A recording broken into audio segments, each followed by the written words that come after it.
Hello students, welcome back. आज हम लोग बात करेंगे ASEAN के बारे में। ये क्या है? ये आपका UGC नेट कॉमर्स, जिसका कोड 08 है, यूनिट 1 के सिलेबस का एक पॉइंट है।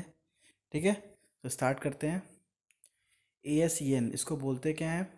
Association of southern Asian nation is a regional organization that bring together disparate neighbor to address economic security and political issue, but the group's impact remain limited।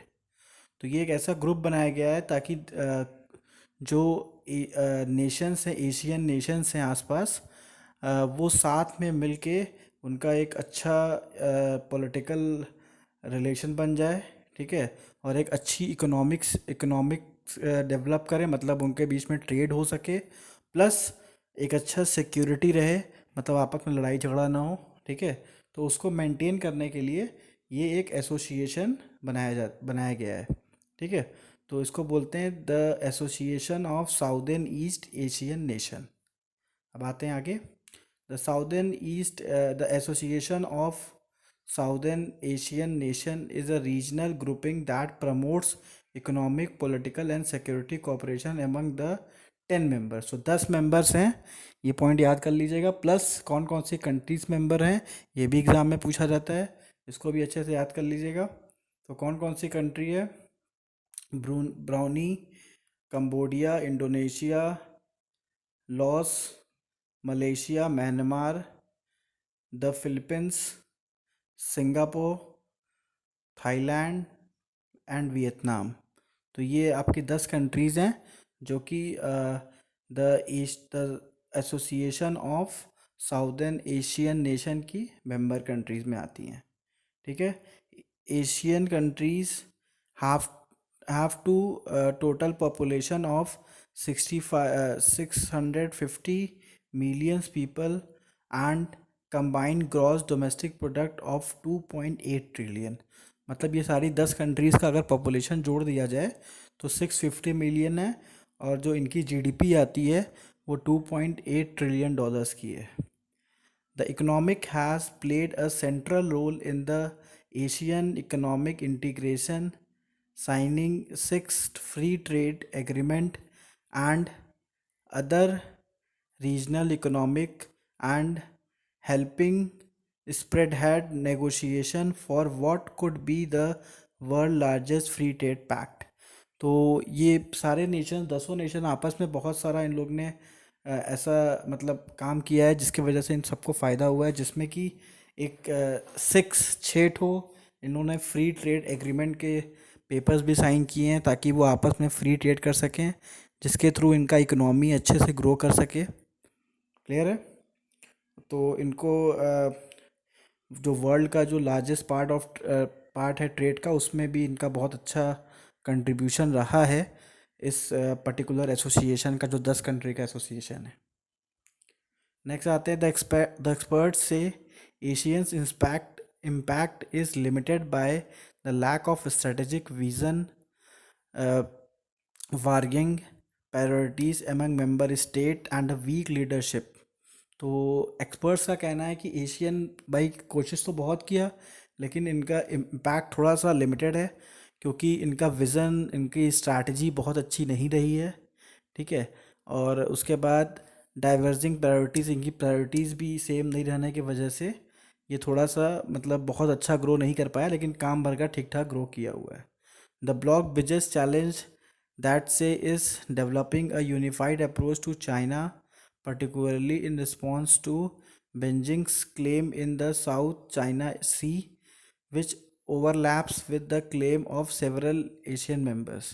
तो China के unifying approach के through इनका थोड़ा सा growth रुका हुआ है। ठीक है, चाइना एक बड़ी कंट्री है जिसका बहुत अच्छा ट्रेड का पार्ट इसमें है, तो चाइना तो इसमें आती नहीं है, तो इसीलिए इनका बहुत ज़्यादा ग्रोथ नहीं हो पाया है, तो थोड़ा चैलेंजेस इनको झेलने पड़ते हैं चाइना की वजह से। नेक्स्ट आते हैं how Asian works. Asian is chaired by annually routing presidency assisted by the secretarial based on Jakarta, Indonesia. Important decisions are usually reached through consultation and consensus guided by the principle of non-interference in the internal affair and peaceful resolution of conflict। तो इसमें क्या बता रहा है, ये किस तरीके से वर्क करता है। तो इसका जो मतलब ऑफिस है वो जकार्ता इंडोनेशिया में है, वहाँ से वो ऑपरेट करता है। और जो इम्पोर्टेंट डिसीज़न है वो वहीं से सारे इम्पोर्टेंट डिसीजंस लिए जाते हैं। और ये एक प्रिंसिपल पे वर्क करते हैं जिसको हम बोलते हैं प्रिंसिपल ऑफ नॉन इंटरफेरेंस। यहाँ पे ये ध्यान देते हैं कि इंटरनल अफेयर्स पे ये कोई भी बात नहीं करते, मतलब कि किसी कंट्री के अगर अंदर का कोई मामला है तो इनसे मतलब नहीं, इसके बारे में ये बात नहीं करेंगे।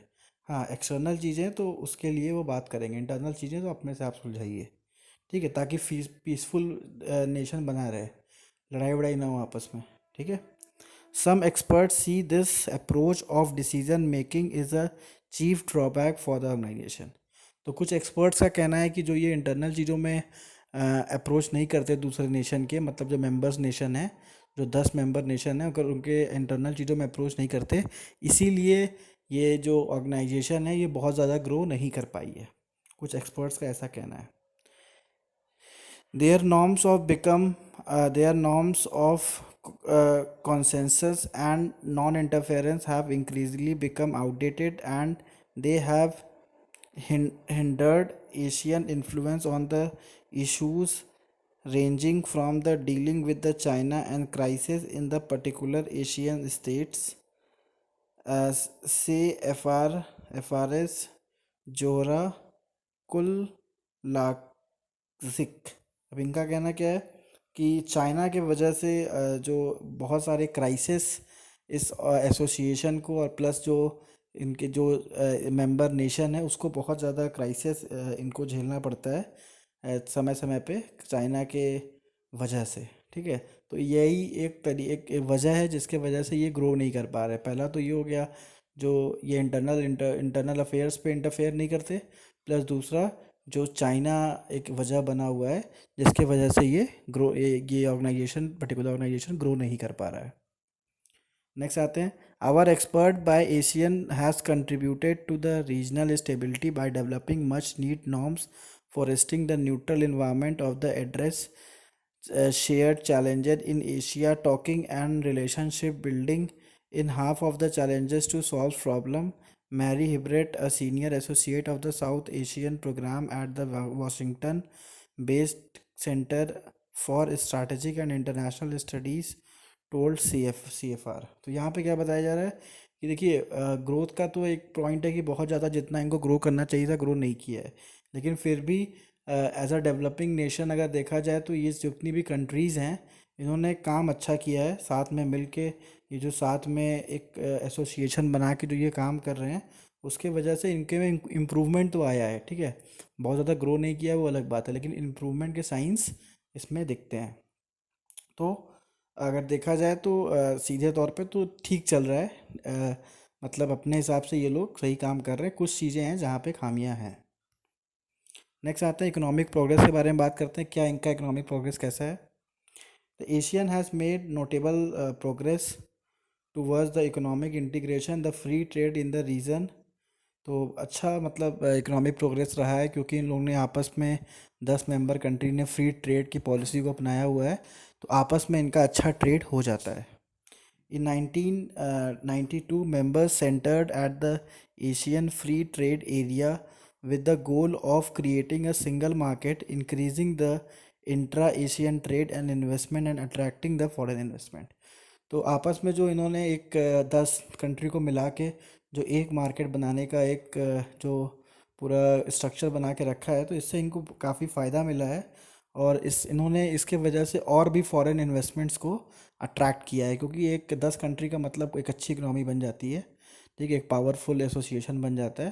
तो उसके वजह से इन लोगों ने एक अच्छा फॉरेन डायरेक्ट इन्वेस्टमेंट का एक अच्छा सा मतलब कॉन्फिडेंस बना के रखा हुआ है, ताकि लोग और भी कंट्री से लोग आके इनकी कंट्री में जो मेंबर कंट्रीज़ हैं इसमें FDIs आते हैं, मतलब फॉरेन डायरेक्ट इन्वेस्टमेंट करते हैं। Intra ASEAN trade as a share of the bloc overall trade grew about 90%। तो 90% ग्रो हो चुका है। तो ये भी एक अच्छी बात है कि अगर आप देखो, अगर आपस का ट्रेड में अगर आप 19% का ग्रोथ आ रहा है तो बहुत अच्छा ग्रोथ है। प्लस इन 1993 टू 23%, 1993 में 23%, इन मतलब 1993 में जो इनका ग्रोथ आया है वो 19% का है, और 2017 में 23% का ग्रोथ है। तो अच्छा ग्रोथ चार्ट है, कहीं ना कहीं ग्रोथ तो कर ही रहे हैं। Across the grouping more than 90% of goods are traded with no tariff. तो अच्छी बात क्या है कि 90% गुड्स जो इनके आपस में जो ये लोग ट्रेड करते हैं 10 मेंबर कंट्रीज़, ये बिना टैरिफ के करते हैं। मतलब 10% गुड्स ही जिस पे टैरिफ लगता है। तो ईजिली आप गुड्स को एक कंट्री से, क्योंकि टैरिफ से होता क्या, गुड्स महंगे हो जाते हैं तो दूसरी कंट्रीज में बिकते नहीं हैं। और यही जो फ्री ट्रेड पॉलिसी जो कंट्रीज लगा देती हैं, तो किसी भी कंपनी का गुड्स, सॉरी, किसी भी कंट्री का गुड्स दूसरी कंट्री में ईजिली बिक जाता है क्योंकि प्राइस उसका कम रहता है। तो अच्छा है। नेक्स्ट आते हैं। The block has priorities 11 sectors.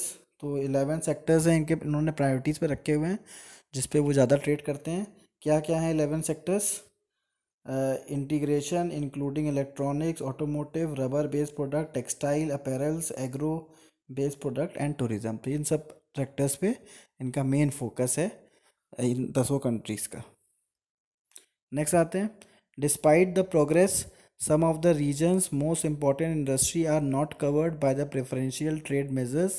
The difference in the income among the members could make the economic integration challenging. Some experts see that AEC, through which the ASEAN defines its trade goal, as a potential catalyst for the further economic integration.